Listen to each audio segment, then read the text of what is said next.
stop.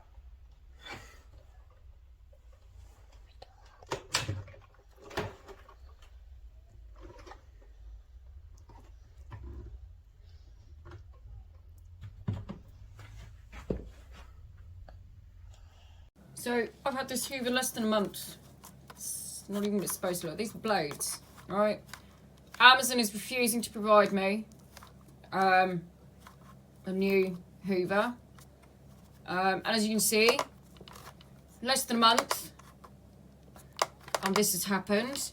I have bought a shark from them before, but this is awful. And they're refusing to stop the payments and let me take it up with Shark because it's clearly a manufacturing error. So they're still taking money off me for a Hoover that doesn't work. Disgusting.